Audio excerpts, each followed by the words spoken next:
ये भी मैं ठीक है, आपने मैसेज की आवाज आ रही है। बेसल न्यूक्लियर का बता रही थी, यही से मैंने भी छोड़ा था। कॉर्डेट न्यूक्लियर ये थर्ड न्यूक्लियस होता है। यहाँ पे नंबर 2 लिखा हुआ है, लेकिन नंबर 1 जो न्यूक्लियस पहले को बताया था पिछली स्लाइड में, दिस वन, ये जो लेंटिफॉर्म न्यूक्लियस होता है, लेंटिफॉर्म न्यूक्लियस के 2 न्यूक्लियर होते हैं, इसलिए इसको वन ग्रुप कहा जाता है। ये न्यूक्लियस का ग्रुप है, यानी इसमें 2 होते हैं, इसलिए एक नहीं होता। एक ही ग्लोबस पैरेडक्स है और नेक्स्ट इज प्यूटामेन। सेकेंड न्यूक्लियस है, या फिर नंबर के हिसाब से ये थर्ड न्यूक्लियस होता है, कॉर्डेट न्यूक्लियस। ये कॉर्डेट का मतलब कॉर्डेट से निकला है टेल। आई थिंक इसकी मैंने आपको डायग्राम नहीं दिखाई थी, शायद दिखाई थी, मुझे लग रहा है मैंने रिकॉर्डिंग भेजी थी, कॉर्डेट न्यूक्लियस की डायग्राम दिखाई थी।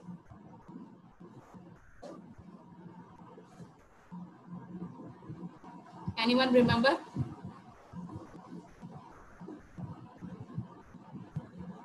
ठीक, डायग्राम देखी थी, ठीक है। डायग्राम आपको याद हो तो कॉर्डेट न्यूक्लियस की ऐसी डायग्राम थी जैसे वो एक टेल नुमा होता है, उसका एक आगे से ब्रॉड हेड होता है, पीछे उसकी बॉडी होती है, नैरो बॉडी होती है, और बिल्कुल एंड में इसका टेल होता है, पतला सा टेल दुम की तरह होता है, कॉमा शेप होता है। याद आया आप लोग को जिसने सही से लेक्चर सुना था?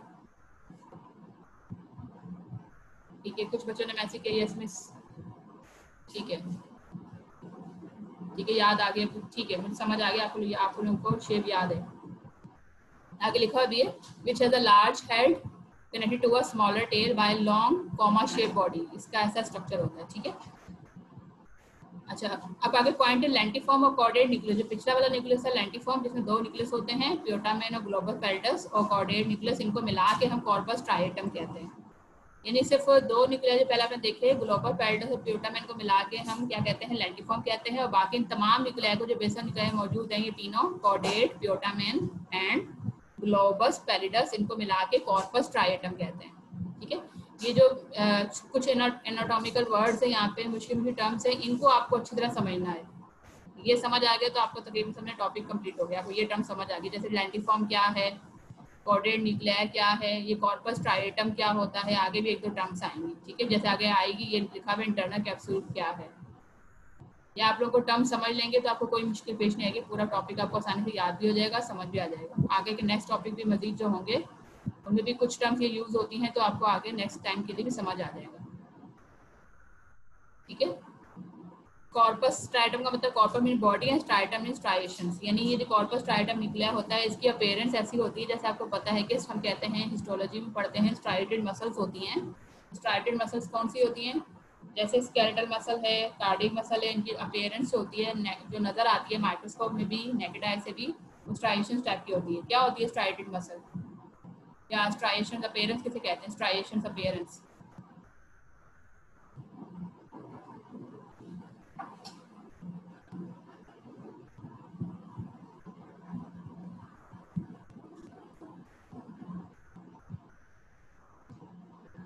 जिनको पता है स्टूडेंट मैसेज कीजिए जी, ठीक है। किसी ने बोला लाइट एंड डार्क जोन्स होते हैं, ठीक है। स्ट्राइएशंस मसल पर तो होती हैं लाइट एंड डार्क, ठीक है। Alternate light and dark bands होते हैं। ऐसा नजर आता है कि मसल फाइबर पर पहले एक लाइंस है डार्क कलर की, फिर व्हाइट कलर का एरिया, फिर डार्क कलर का एरिया है, फिर व्हाइट कलर का ऑल्टरनेट होता है, ठीक है, वेरी गुड। जिनको हम ए बैंड और आई बैंड कहते हैं, लाइट मसल में जो होते हैं। अब यहाँ पे स्ट्राइएशंस का मतलब कहने का मतलब क्या है, से बात है कि न्यूक्लियर एक छोटा सा न्यूक्लियर है, मसल तो नहीं है, लेकिन स्ट्राइएशन अपीयरेंस के हिसाब से इसको नाम दिया है। यहाँ पर जो अपीयरेंस होती है उसके हिसाब से नाम अपीयरेंस। अभी आम न्यूक्लियर की कैसी अपीयरेंस है, बेसल न्यूक्लियर की कैसी अपीयरेंस है, यहाँ पे न्यूक्लियर जो होते हैं इनके बीच में, यानी जो न्यूक्लियर का पोर्शन होता है वो डार्क कलर का नजर आता है क्योंकि वो ग्रे मैटर होता है, और बीच में कहीं पे व्हाइट लाइन नजर आती है। कुछ एरियाज जो होते हैं व्हाइट पतली सी बैंड की तरह, व्हाइट बैंड भी नजर आता है बीच में, यानी डार्क बैंड यानी ग्रे कलर का बैंड होता है बीच में कहीं कहीं, लेकिन बहुत फ्यू होते हैं लाइट बैंड नजर आते हैं, तो उसको हम कहते हैं जो लाइट बैंड होता है बीच में पतला सा रिबन की तरह पास हो रहा होता है, उसको वो व्हाइट मैटर फाइबर होता है। यानी वो कुछ एक्सॉन्स होते हैं या कुछ वहां से पास हो रहे होते हैं, कुछ न्यूरॉन्स के एक्सॉन्स उस एरिया से पास हो रहे होते हैं, इसलिए ओवरऑल जो स्ट्रक्चर नजर आता है बेसल न्यूक्लियर का, तो वो कुछ स्ट्राइएशंस टाइप की नजर आती हैं, इसलिए इसको नाम दिया एनाटॉमिस्ट ने, साइंटिस्ट इसको कॉर्पस स्ट्राइएटम का नाम दिया, क्योंकि इसमें न्यूक्लियर में कुछ ग्रे मैटर के साथ व्हाइट लाइन नजर आती है, सो बट इसलिए नाम दिया, ठीक है।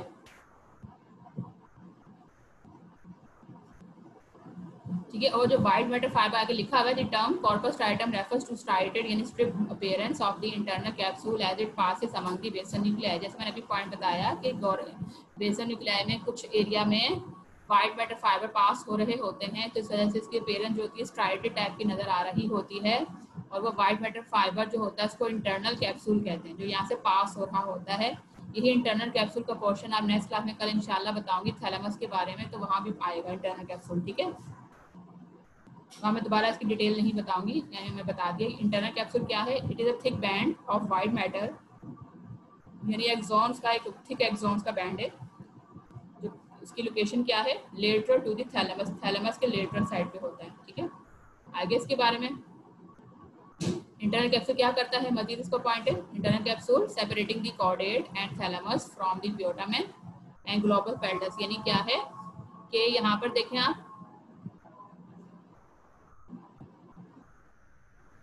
इंटरनल कैप्सूल क्या कर रहा है, कॉर्डेट न्यूक्लियस अपने ऊपर देखा टॉप पर, कॉर्डेट न्यूक्लियस को थैलेमस से, थैलेमस क्योंकि बेसल न्यूक्लियाई के करीब ही थैलेमस होता है। थैलेमस हम अलग से कल पढ़ेंगे, वो अलग पोर्शन कंसीडर करते हैं इसको ब्रेन के स्ट्रक्चर का, लेकिन वो होता बेसल न्यूक्लियाई के पास ही है और वहीं पर सेरिब्रम के अंदर ही होता है। ठीक है, इसके अलग से न्यूरोनल कनेक्शंस होते हैं, इसके बहुत डिफरेंट टाइप के न्यूरोनल कनेक्शंस होते हैं ब्रेन में या आउटसाइड द ब्रेन, उसके डिफरेंट फंक्शंस होते हैं। इसलिए उसको हम उसके फंक्शन की वजह से थैलेमस को अलग से ब्रेन का पार्ट कंसीडर करते हैं। हालांकि वो बेसल न्यूक्लियाई ही की तरह का होता है, लेकिन इसमें न्यूक्लियाई की तादाद ज़्यादा होती है, ये फर्क है, और बिल्कुल बेसल न्यूक्लियाई के करीब ही होता है। ठीक है, तो ये क्या कर रहा है, इंटरनल कैप्सूल यानी वाइट मैटर फाइबर का ट्रैक्ट है, ये कॉर्डेट न्यूक्लियस और बिल्कुल उसके करीब थैलेमस होता है। कॉर्डेट न्यूक्लियस थैलेमस को सेपरेट करता है, किससे? प्यूटामेन से, प्यूटामेन के करीब होता है, और ग्लोबल पेल्टस से। इसका एक और पॉइंट है, it also separate the caudate nucleus of putamen in dorsal side. ठीक है, वेंट्रल साइड पर ये होगा, और डोर्सल साइड पर, डोर्सल का मतलब क्या हुआ, बैक साइड पर कॉर्डेट न्यूक्लियस और प्यूटामेन को सेपरेट करेगा, और वेंट्रल साइड पर क्या करेगा, कॉर्डेट न्यूक्लियस थैलेमस करेगा इन दोनों न्यूक्लियाई से। आई होप आपको ये समझ आ गया होगा। अब मुझे बताइए, मैं डायग्राम दिखा दूं आपको इसकी, इंटरनल कैप्सूल कैसे सेपरेट हो रहा है।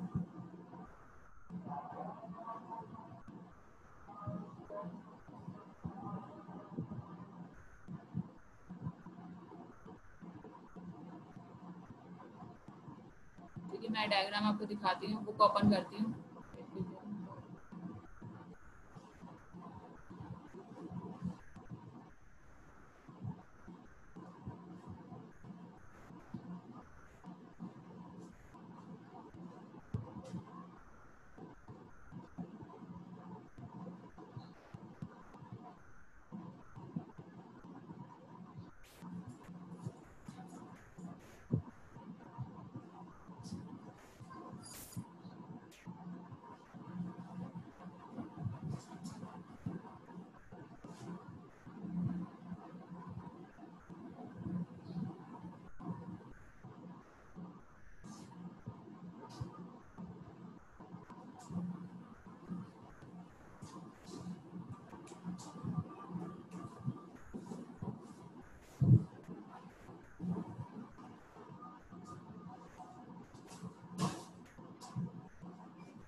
तो नजर आ रही बुक मैंने ओपन की है।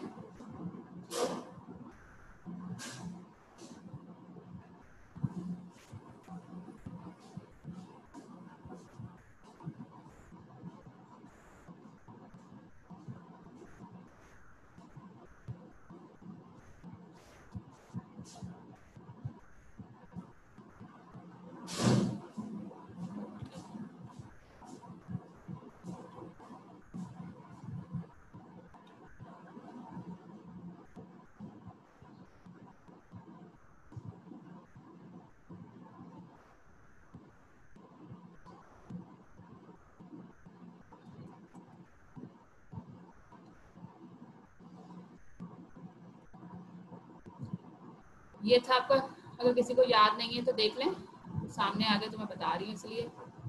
ये शेप है कॉर्डेट न्यूक्लियस की, ये देखें, ये कॉर्डेट, ये कॉमा शेप का ब्लू कलर का, लाइट ब्लू कलर का ये है पूरा, ये कॉर्डेट न्यूक्लियस है, कॉमा शेप का है, और बीच में ये प्योटामेन है, ठीक है। ग्लोबल पैडस साइड पे नजर नहीं आ रहा। थैलेमस बताया था, थैलेमस के करीब होता है, देखें बीच में ब्राउन एरिया है थैलेमस, यानी इसके पीछे, अगर ये सामने हमारी एंटीरियर साइड है तो इसकी ये डॉर्सल साइड होगी जहाँ पे थैलेमस है, ठीक है। तो देखें ये टेल है, ये पतली सी लाइक दुम की तरह, टेल की तरह है कॉर्डेट न्यूक्लियस की, नैरो, ठीक है।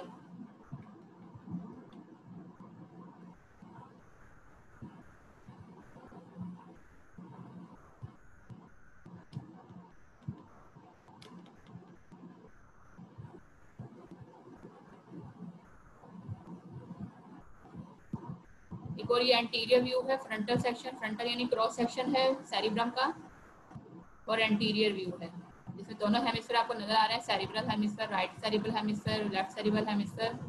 सेरिब्रम में हमें फिशर पड़ा था जो डीप ग्रुप होता है, देखेंगे लॉन्गिट्यूडिनल फिशर है। दोबारा मैं रिपीट कर देती हूँ डायग्राम के पॉइंट ऑफ व्यू से, ठीक है।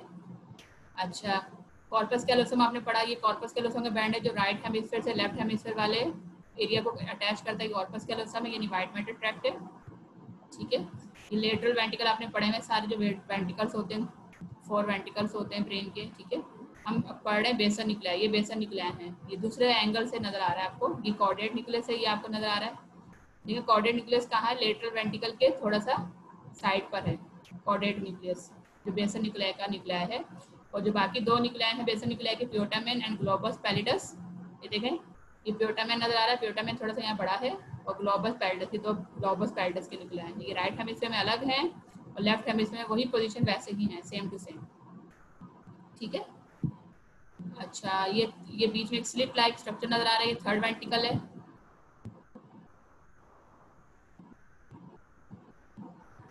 ठीक है। थर्ड वेंट्रिकल नजर आ रहा है आपको, ये थर्ड वेंट्रिकल है। अच्छा, ये नीचे वाला एरिया, ये वाला हाइपोथैलेमस से निकले आए हैं, बाद में पढ़ेंगे हाइपोथैलेमस की एनाटॉमी में। ये सब थैलेमिक न्यूक्लियस है, देखें ये नजर आ रहा है आपको, सब थैलेमिक अभी आएगा, बेसन निकला है, मैं सब थैलेमिक बताऊंगी, अभी इसको सब थैलेमिक का नाम याद रखिएगा, अभी मैं नेक्स्ट स्लाइड में आपको बेसन निकला है, सब थैलेमिक निकला के बारे में बताऊंगी। सब थैलेमिक निकला है, आप शेप देख लें और उसकी पोजीशन देख लें, ये रहा, ये पिंक कलर का सब थैलेमिक निकला है एक हेमिस्फीयर में, दूसरे हेमिस्फीयर में ये पिंक कलर का सब थैलेमिक निकला है, क्योंकि ये बड़ा सा मास थैलेमस है, थैलेमस के बिल्कुल साथ है, इसलिए इसको सब थैलेमिक न्यूक्लियाई कहा गया।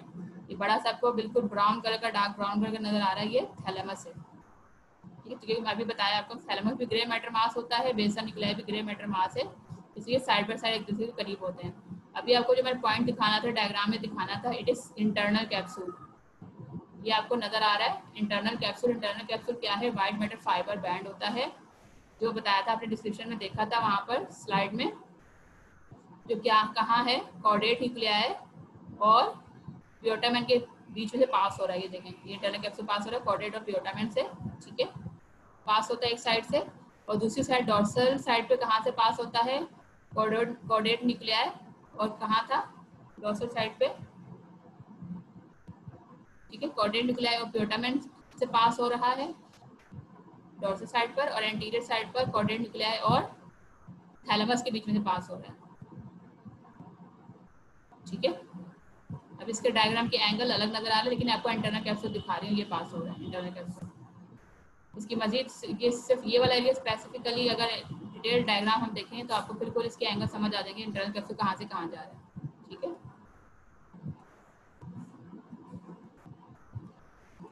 आगे डायग्राम नहीं है मेरे पास।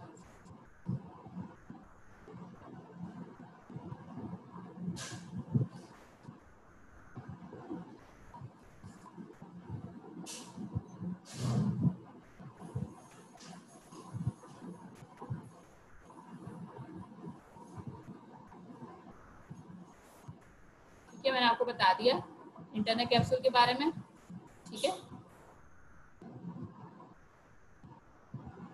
नेक्स्ट स्लाइड है। अच्छा, ये आपको नजर आ रहे हैं सामने निकला है, ये अलग निकला है बेसन निकला है से, ठीक है। अच्छा, आपने इससे पहले देखे 3 निकले आए थे, एक ग्रुप था लेंटिफॉर्म जिसमें 2 होते हैं, ग्लोबल पैरेलल और प्योटामेन, और सेकंड होता है कॉर्डेट न्यूक्लियस, ठीक है। तो ये क्या है, तीनों एक्चुअल न्यूक्लियाई हैं, असल में एग्जैक्ट न्यूक्लियाई होते हैं बेसल न्यूक्लियाई, लेकिन यहाँ पर आपको हेडिंग नजर आ रही है, बट क्या हेडिंग है, nuclei link to basal nuclei. लेकिन ये न्यूक्लियाई बेसल न्यूक्लियाई से लिंक होते हैं, लेकिन बेसल न्यूक्लियाई बनाते नहीं हैं। पॉइंट समझ में आ गया? अब क्या मतलब है लिंक होते हैं और असल में बेसल न्यूक्लियाई नहीं है? इसका मतलब क्या है कि अभी हमने बात की कि बेसल न्यूक्लियाई ग्रे मैटर मास है, और ग्रे मैटर मास किसे कहते हैं? जो एक्सॉन किसी भी न्यूरॉन का पूरा पोर्शन नहीं होता, बल्कि उस न्यूरॉन्स के ग्रुप होते हैं, एक जगह पर कलेक्शन होती है, क्लस्टर होता है, इसका सेल बॉडीज का, न्यूरॉन्स के सेल बॉडीज का कलेक्शन होता है, इसको हम न्यूक्लियाई नाम दे देते हैं। लेकिन उन न्यूक्लियाई से उन सेल बॉडी से जाहिर सी बात है एक्सॉन्स भी अराइज होते हैं। ठीक है, भी आपने 3 न्यूक्लियाई देखे, कॉर्डेट देखा, ब्यूटामेन देखा, ग्लोबस पैलिडस देखा, ये सब क्या है? एक्सॉन न्यूरॉन्स की सेल बॉडीज हैं, वहाँ से एक्सॉन्स अराइज होते हैं जो बेसल न्यूक्लियाई को ब्रेन के डिफरेंट पार्ट्स के साथ या स्पाइनल कॉर्ड के साथ अटैच करते हैं। इट मीन्स कि फॉर एग्जांपल मैं आपको बता देती हूँ, जैसे कॉर्डेट न्यूक्लियाई से जिसके सेल बॉडीज हैं वहाँ से एक्सॉन्स अराइज होते हैं, वो उसको ग्लोबल पैलिडस से भी अटैच कर रहे हैं, कनेक्शन लेके जा रहे हैं। कुछ न्यूरॉन्स एक्सॉन्स जो हैं कुछ स्पाइनल कॉर्ड की तरफ जा रहे हैं, यानी ब्रेन स्टेम की तरफ भी जा रहे हैं, जैसे मेडुला ऑब्लिंगेटा में जा रहे हैं। कुछ जो है वहाँ से एक्सॉन्स अराइज होकर सेरिबेलम में जा रहे हैं, कुछ जो है वहाँ से ऊपर की तरफ जा रहे हैं, मतलब जो आपका सेंसरी या मोटर एरिया है सेरिब्रल कॉर्टेक्स में, वहाँ भी जा रहे हैं। एग्जाम्पल के तौर में बताया। ठीक है, ये पॉइंट आई थिंक आपको समझ आ गया होगा। अब जो ये वाले न्यूक्लियाई हैं आपके सामने नजर आ रहे हैं, ठीक है, ये 2 न्यूक्लियाई हैं। ये 2 न्यूक्लियाई असल में एक्चुअल पार्ट नहीं है बेसल न्यूक्लियाई का, बल्कि अब जैसी बात है बेसल न्यूक्लियाई सेल बॉडीज हैं। अब इन सेल बॉडीज के साइनप्स पता है आपको, मैंने पहले बताया था साइनप्स क्या होती है। एक न्यूरोनल पाथवे में साइनप्स का मतलब ये है ब्रेन में, क्योंकि बहुत सारी साइनप्स हैं। साइनप्स में क्या होगा कि एक न्यूरॉन का एंड पोर्शन होगा, यानी एक न्यूरॉन का एक्सॉन टर्मिनल होगा, और दूसरी न्यूरॉन जिसे साइनप्स कर रही है उसका कौन सा पार्ट होगा? पहला इनिशियल पार्ट होगा, जिसको हम प्रॉक्सिमल पार्ट कहते हैं, वो उसका सेल बॉडी होगा, या उसका डेंड्राइट होगा, ये सेल बॉडी होगा, इसको हम साइनप्स कहते हैं। साइनप्स क्या है? जहाँ पर junction between 2 neurons, one part जो पहली न्यूरॉन होती है जिसको हम प्री साइनेप्टिक न्यूरॉन कहते हैं, उसका एंड पार्ट होता है, और जो सेकंड न्यूरॉन होती है जिसको हम पोस्ट साइनेप्टिक न्यूरॉन कहते हैं, उसका इनिशियल यानी प्रॉक्सिमल पार्ट होता है। ठीक है, वेरी गुड। अच्छा, अब यहाँ पर फॉर एग्जांपल जब हमने पहले 3 न्यूक्लियाई पढ़े बेसल न्यूक्लियाई के, ग्लोबल पैलिडस वगैरह, कॉर्डेट, तो उनके साथ वो क्या हैं? वो कॉर्डेट न्यूक्लियस वगैरह, ग्लोबल पैलिडस, वो क्या हैं? न्यूरॉन्स की सेल बॉडीज हैं। उनके साथ ब्रेन के किसी भी डिफरेंट पार्ट से कुछ न्यूरॉन्स आके उन सेल बॉडीज के साथ साइनअप्स करते हैं। पॉइंट समझ में आया? उन न्यूक्लियस के साथ साइनअप्स करते हैं। अब इट मीन्स के वो न्यूक्लियाई जो सेल बॉडीज हैं एक्चुअल, वो तो बेसल न्यूक्लियाई के नाम है, 3 पढ़ लिए पहले, लेंटिफॉर्म न्यूक्लियाई था और कॉर्डेट था। लेकिन उन्हीं न्यूक्लियाई के साथ किसी और डिफरेंट साइड से ब्रेन की न्यूरॉन्स आती हैं और उन्हीं न्यूक्लियाई से साइनअप्स कर रही होती हैं उसी जगह पर। इट मीन्स कि वो जो न्यूरॉन्स के एक्सॉन्स आ रहे हैं, बेसल न्यूक्लियाई के सेल बॉडी से साइनअप्स कर रहे हैं, जो आ रहे कहीं और से आ रहे हैं एक्सॉन्स, वो एक्चुअल पार्ट तो नहीं है बेसल न्यूक्लियाई का, लेकिन वो बेसल न्यूक्लियाई के सेल बॉडी से लिंक कर रहे हैं, ज्वाइन कर रहे हैं, इंफॉर्मेशन लेके आ रहे हैं, न्यूरोनल इंफॉर्मेशन लेकर आ रहे हैं। इसका मतलब क्या हुआ कि nuclei link to basal nuclei, यानी वो जो एक्सॉन्स आ रहे हैं उनके एक्सॉन्स के भी तो कहीं ना कहीं ब्रेन में न्यूक्लियाई होगा ना, यानी उन्हीं एक्सॉन्स का ब्रेन में किसी ना किसी जगह सेल बॉडी होगा, सेल बॉडी का एग्रीगेशन ग्रुप में होगा, सेल बॉडी जो कहीं ना कहीं न्यूक्लियाई बना रहा होगा, लेकिन वो बेसल न्यूक्लियाई में नहीं है, लेकिन ब्रेन में, सेरिब्रम में किसी और जगह उसका न्यूक्लियाई मौजूद है। तो उसका मतलब ये है, जो हेडिंग का मतलब मैंने समझा दिया आपको, nuclei link to basal nuclei. I hope आपको ये समझ आ गया होगा। ठीक है, इसकी डिस्क्रिप्शन देखते हैं वो कौन से न्यूक्लियाई है। रेड कलर के आपको 2 नजर आ रहे हैं, सब्सटेंशिया निग्रा, ये थोड़ा मुश्किल नाम है, इसको याद रखिएगा, सब्सटेंशिया निग्रा ये न्यूक्लियाई का नाम है। Second is subthalamic nuclei. Subthalamic भी आपको मैं थोड़ी देर पहले डायग्राम में दिखाया था, मैंने कहा था याद रखिएगा, न्यूक्लियाई भी आगे स्लाइड में आएगा।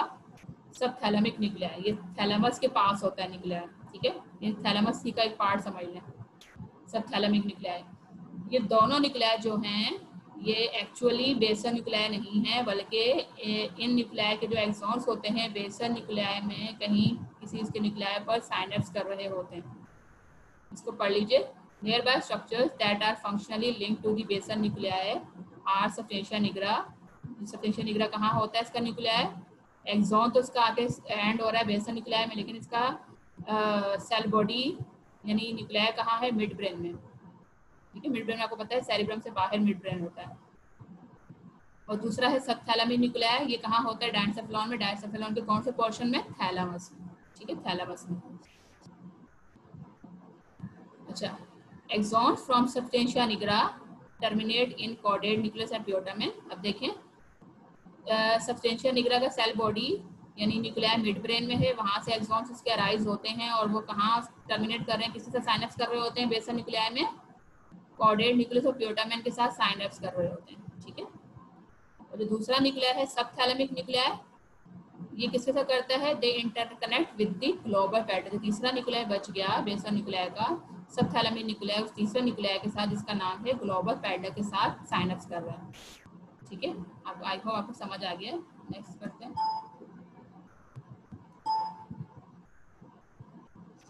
ठीक है, ये सेरिब्रम के टॉपिक की लास्ट स्लाइड है। Functions of basal nuclei. Functions जैसे हम असल में नर्वस सिस्टम की फिजियोलॉजी में पढ़ते हैं, जो आपके नेक्स्ट सेमेस्टर में आएगा, वहाँ डिटेल से पढ़ेंगे। यहाँ थोड़ा सा क्योंकि बेसल न्यूक्लियाई में पढ़ा, थोड़ा सा ब्रीफली यानी उस तमाम फंक्शंस को मैंने समराइज करके बताया है, वरना डिटेल तो हम फिजियोलॉजी में पढ़ते हैं क्योंकि आपके एनाटॉमी ही है। इसलिए उनको समराइज करके बताया, थोड़ा सा आपको आइडिया हो जाए कि बेसल न्यूक्लियाई में पढ़ रहे हैं, एनाटॉमी इसकी पढ़ी, न्यूक्लियाई कितने सारे नाम हमने याद किए हैं, हमें समझते हैं, तो उसका काम क्या है, फंक्शन क्या है, तो उन तमाम फंक्शंस को समराइज किया क्योंकि डिटेल यहाँ नहीं पढ़ सकते, वो फिजियोलॉजी में पढ़ेंगे। ठीक है, तो ये फंक्शंस क्या है इसके डिफरेंट। बेसल न्यूक्लियाई, अब याद रखिएगा बेसल न्यूक्लियाई का बहुत ही इंपॉर्टेंट फंक्शन होते हैं जैसे हमारे सेरिब्रम के होते हैं। ठीक है, basal nuclei also control, basal nuclei का फंक्शन क्या है, control subconscious contractions of skeletal muscles. Basal nuclei का एक इम्पॉर्टेंट, सबसे इम्पॉर्टेंट फंक्शन है कि ये सबकॉन्शियस स्केलेटल मसल्स की सबकॉन्शियस कॉन्ट्रैक्शंस को कंट्रोल करता है। हालांकि आपको पता है कि हमारा स्केलेटल मसल वॉलंटरी एक्शन है, वॉलंटरी को दूसरे लैंग्वेज में हम कहते हैं कॉन्शियस एक्शन है। कॉन्शियस का मतलब हमारे अपने कंट्रोल में है, हम अपनी मर्जी से कॉन्ट्रैक्शन करवा सकते हैं स्केलेटल मसल्स की। ठीक है, ठीक है, तो क्या है कि लेकिन कभी कभी ऐसा होता है कि हमारे स्केलेटल मसल्स की जो मूवमेंट होती है वो अनकॉन्शियस हो जाती है, यानी सबकॉन्शियस का मतलब यहाँ पे सबकॉन्शियस का मतलब अनकॉन्शियस ही है। दूसरे अल्फाज में इसको आप आसानी से समझने के लिए आप इसको इनवॉलंटरी भी कह सकते हैं। आमतौर पे हमारे स्केलेटल मसल्स की जो मूवमेंट होती है, कॉन्ट्रैक्शन होती है, वॉलंटरी होती है। ठीक है,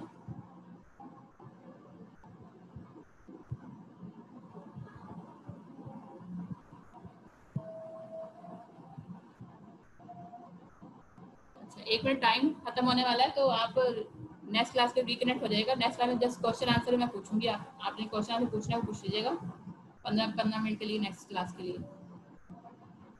अभी मैं जरा आपकी अटेंडेंस ले लूँ, 1 मिनट रुकिएगा, अटेंडेंस रिकॉर्ड कर लूँ।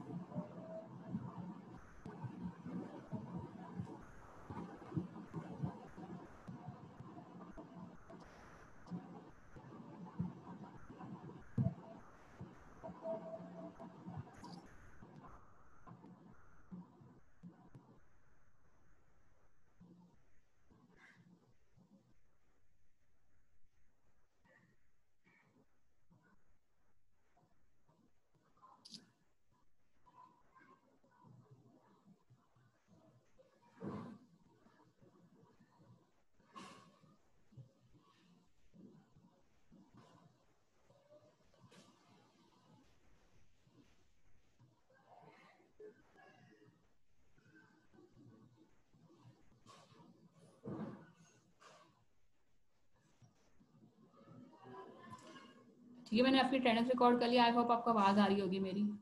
आगे कंटिन्यू करो।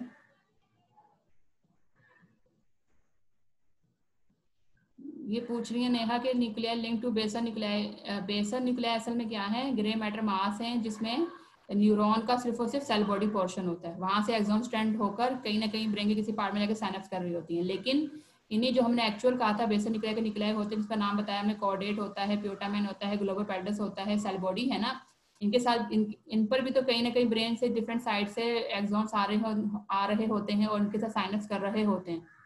तो वो कौन से न्यूरॉन न्यूक्लियाई हैं जिनके एक्सॉन्स इनके साथ साइनेप्स कर रहे होते हैं, वो हैं ये nuclei link to basal nuclei. ठीक है, किसकी एग्जांपल बेटा पूछ रहे हैं?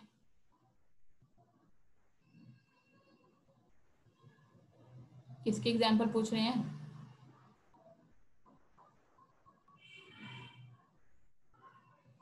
अच्छा, ये फंक्शन बता रही थी मैं। तो ये फंक्शंस जैसे मैंने सबकॉन्शियस मूवमेंट कैसी होती है, हम मोस्टली आपको पता है हमारी स्कैटर मसल की मूवमेंट वॉलंटरी है, लेकिन कभी कभी इनवॉलंटरी होती है। इसकी एग्जांपल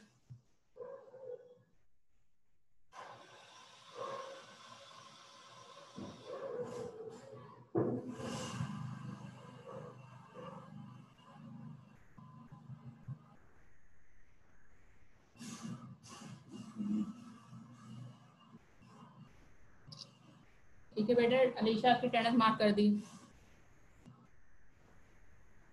ठीक है, अब ये कैसी होती है सबकॉन्शियस मूवमेंट, यानी जो इनवॉलंटरी होती है, आपके अपने कंट्रोल में नहीं होती। और जो आपकी स्केलेटल मसल यानी वॉलंटरी मूवमेंट के दौरान कुछ मूवमेंट ऐसी होती हैं जो इनवॉलंटरी भी होती हैं, उसके साथ साथ होती हैं, अलग से नहीं होती, साथ साथ होती हैं, नॉर्मली नॉर्मली। एबनॉर्मल नहीं, एबनॉर्मल तो बहुत कुछ होता है। ठीक है,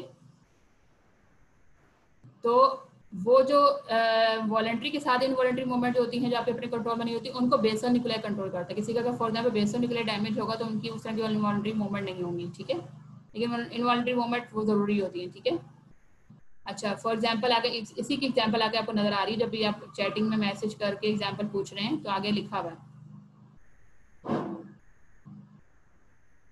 नॉर्मल की बेटा बात करें, अब नॉर्मल की बात नहीं करें, नॉर्मल फिजियोलॉजी पढ़ें। यहाँ से एग्जाम्पल लिखी है, ऑटोमेटिक आर्म स्विंग वाल वॉकिंग। जब आप चलते हैं, अक्सर स्टूडेंट, आप खुद भी, मैं भी हूँ, सब है, हम सब शामिल है।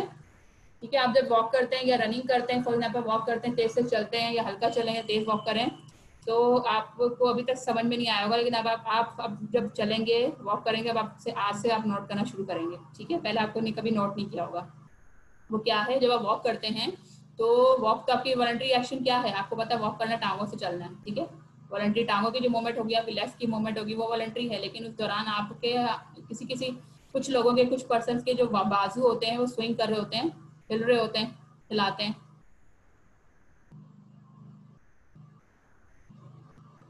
ठीक है, कुछ लोग जो बाजू जोर जोर से हिलाते हैं चलते हुए, कुछ के हल्के नॉर्मल मूव करते हैं। ठीक है, और कुछ के बहुत जोर जोर से हिलाते हैं, यानी वो जो उनकी बाजू की मूवमेंट होती है ड्यूरिंग वॉकिंग, जो जोर जोर से बाजू हिलाते हैं, तो वो इनके लिए इनवॉलंटरी होता है, उनको पता भी नहीं होता कि बाजू हिल रहे हैं जोर जोर से। किसी के, कई कुछ लोगों के बहुत जोर से हिलते हैं, हिलाते हैं, स्विंग करते हैं, कुछ लोगों के कम हिलते हैं लेकिन हिलते जरूर हैं। ठीक है, वो ऑटोमेटिक मूवमेंट है, यानी ड्यूरिंग वॉकिंग जब आपके बाजू स्विंग कर रहे होते हैं, चाहे हल्के करें चाहे तेजी से करें, वो आपकी इनवॉलंटरी मूवमेंट होती है बाजू की, लेकिन आपकी वॉलंटरी मूवमेंट टांगों से ही होती है, जब चल रहे हैं लेग्स की मूवमेंट होती है।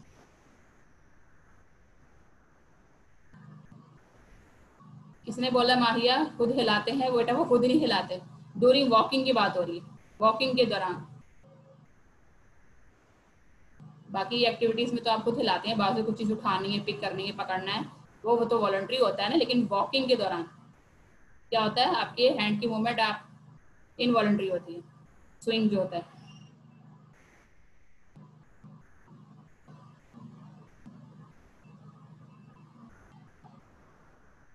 और जैसे रनिंग करते हैं, जब आप भागते हैं, भागने के बाद क्या होता है, आप अपने बाजू को ऐसे एक एक बैंड कर लेते, कोहनी से क्यों बैंड करके भागते हैं, तेजी से भागना होता है।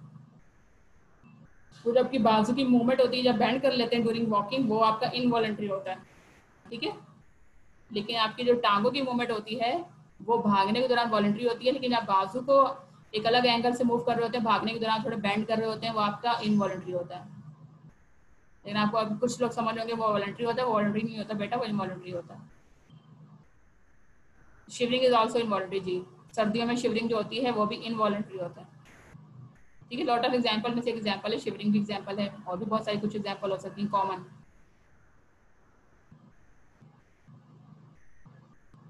बेटा किसके विदाउट मूवमेंट हिलते रहते हैं, बताएं जरा मुझे। वो अगर किसी के, अगर आप सोच हिलते हैं तो वो एबनॉर्मल है। जैसे पार्किंसन डिजीज बीमारी होती है, सुना होगा पार्किंसन डिजीज, कुछ लोगों में पार्किंसन डिजीज पेशेंट होते हैं, उनमें बाजू या फिंगर्स जो होती हैं हाथ की, फिंगर्स या पूरा हैंड जो होता है वो हल्का हल्का शिवरिंग की तरह हिलता रहता है। ठीक है, वो एबनॉर्मल है, एबनॉर्मेलिटी है।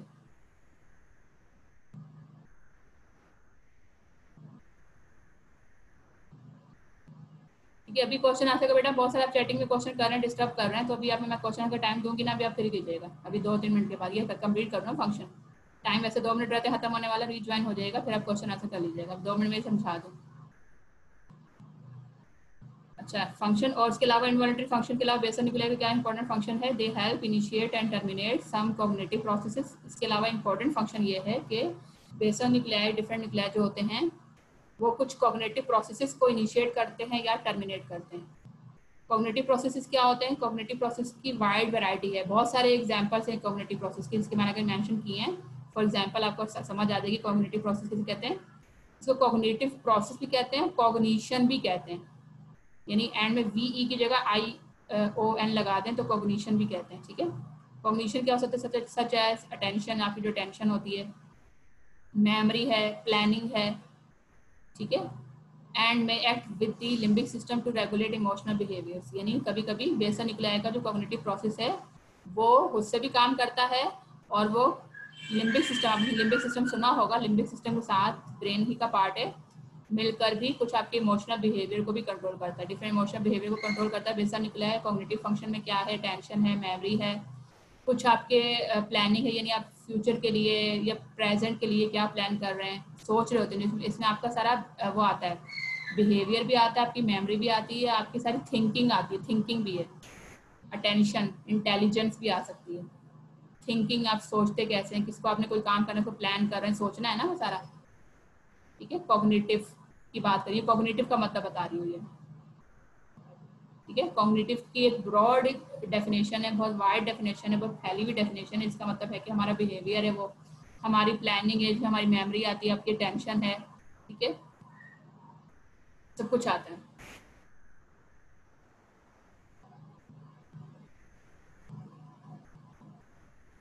आई होप आपको यहाँ तक समझ आ गया होगा। तो आप क्वेश्चन आंसर के लिए 10-15 मिनट का मैं टाइम दूंगी, अगर नेक्स्ट क्लास आप रीज्वाइन कर लीजिएगा ताकि आप क्वेश्चन आंसर पूछ सकें।